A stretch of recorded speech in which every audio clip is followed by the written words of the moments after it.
Ini tampilan kalau misalnya kita udah selesai install project Laravel-nya nih. Kita udah menginstal banyak package di sini dalam Laravel-nya. Oke, di sini udah banyak. Terus ditandain dengan application key set successfully. Nah, di sini berarti kalian udah berhasil menginstal project Laravel-nya nih. Nah, kalau misalnya udah berhasil kayak gini, ini kita pakai cara yang pertama buat cara menginstal Laravel ini kita menggunakan Composer, bukan Laravel installer. Oke, berarti kita udah berhasil buat menginstal project Laravel-nya. Dan ini Star One ini berikut project Laravel kita nih. Nah, kalau misalnya kalian buka, nah di sini dia itu udah banyak sekali kayak list folder gitu kan. Nah, mungkin aku langsung bakal jelasin aja di dalam VS Code-nya ya. Kita buka aja langsung di sini ke VS Code. Aku buka CMD langsung. Atau misalnya kalian tadi yang setelah kalian install di sini, kalian juga bisa cd star one gini. Nah, cd star one itu dia tuh change directory kayak gitu. Nah, paling aku langsung enter aja. Nah, kita udah pindah directory nih ke dalam direktorinya si project kita ini, si Star One. Nah, ini aku TLS aja biar dia nggak panjang ke bawah. Jadi, aku langsung buka jadi VS Code. Aku pakai komen code titik kayak gini, gitu ya. Pakai perintah code titik. Nah, dia otomatis langsung buka VS Code-nya ke directory yang kita pengen gitu. Nah, di sini langsung yes saja. Nah, oke. Okay. Nah, kalau misalnya kalian lihat di sini, uh, nggak kayak sebelumnya. Kalau misalnya aku pakai PHP natif ke kalian, paling kita cuma punya beberapa folder aja gitu. Dan filenya itu nggak sebanyak kayak gini. Nah, kalau misalnya di Laravel ini, kalian harusnya terbiasa, pokoknya harus terbiasa dengan banyak kayak folder kayak gini.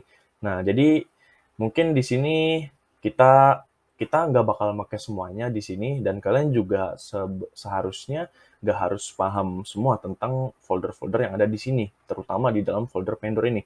Nah, kalian tuh nggak perlu memahamin apapun folder yang ada di dalam vendor ini karena di dalam folder vendor ini merupakan kumpulan package-package yang udah kita install ke dalam project Laravel-nya gitu.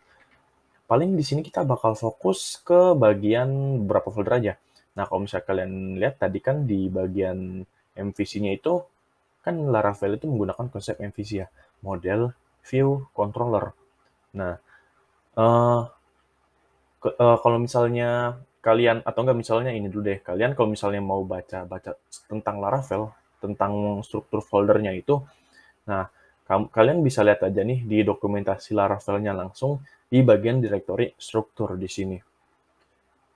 Nah, di sini root directory-nya nih, ada folder app, bootstrap, dan lain-lain di situ. Nah, kalau misalnya kita lihat di sini juga sama ya. Nah, kalian di sini bisa explore lebih dalam lagi. Kalian bisa kunjungin aja langsung websitenya. Di sini kalian baca dokumentasinya. Nah, untuk aku sendiri, palingan kita bakal fokusnya ke folder apps ini. Nah, kita bakal lihat folder si models nih, model di sini ya. Nah, buat si modelnya ini, dia itu ada di dalam folder app di sini, terus di bagian models di sini. Nah, kita bakal buat sesuatu model, kalau misalnya kita udah membuat CRUD gitu, nanti kita bakal menggunakan folder model ini, gitu.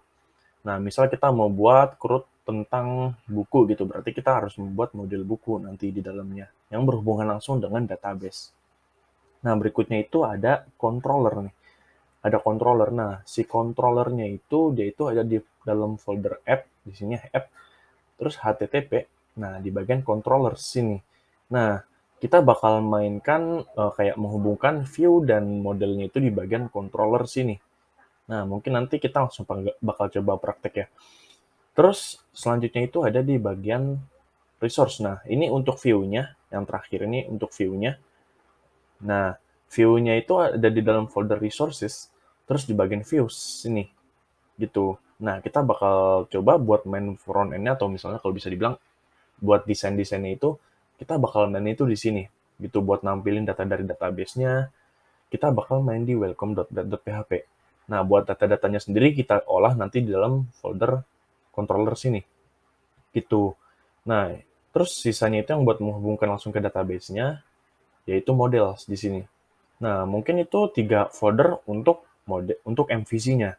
Selanjutnya, kita punya folder routes di sini. Nah, nanti aku langsung bakal praktekin aja buat di folder routes ini. Nah, fungsinya folder routes ini dia itu bakal mengatur jalurnya apa ya, jalur kayak apa, jalur URL-nya gitu. Jadi kalau misalnya kita buka sesuatu atau ngakses sesuatu di URL, maka kita mau nampilin apa nih, gitu. Ini fungsinya route. Sebenarnya dalam folder route ini banyak, nah tapi kita bakal terfokus ke web aja gitu. Ini untuk folder routes. Terus yang selanjutnya itu dalam folder public. Nah, di dalam folder public ini, kalian itu bakal naruh kayak aset-aset penting gitu.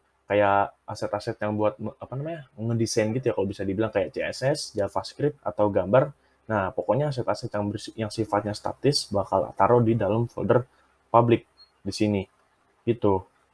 Nah, kalau misalnya kalian lihat tadi di folder resources ini, nah, kan di sini ada CSS, JS juga ya. Nah, ini tuh, ini sebenarnya kalian jangan bingung dulu, ini tuh CSS dan JS yang di dalam folder resources ini, dia itu nggak bakal kita pakai, karena kalau misalnya di dalam folder resources ini, dia itu udah bakal main ke kayak apa ya, sistem bundling gitu. Gitu, kalau misalnya di sini. Jadi kita makainya, kita tuh nggak bakal pakai sistem bundling nanti, jadi kita makainya langsung ke yang statis di dalam folder public sini. Jadi kita kalau mau nambahin CSS atau JavaScript, ya foldernya nanti kita buat di sini, kayak gitu.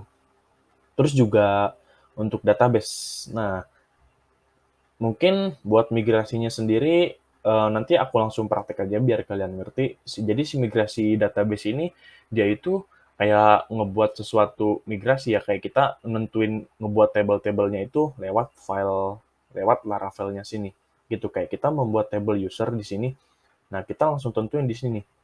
Kayak kita ngebuat skemanya, terus create table-nya namanya apa di sini, terus ada ID, terus ada field name yang apa, tipe datanya itu string, terus juga di sini ada password ya, yang field password dengan tipe datanya itu string gitu. Nah, nanti kita bakal coba buat si migrasi database ya. Jadi poin pentingnya itu kalau misalnya aku buka Notepad di sini, nah yang kalian harus pahamin juga, yang kalian harus tahu strukturnya itu di bagian folder HTTP. Sorry, maksud aku di bagian folder apps ini.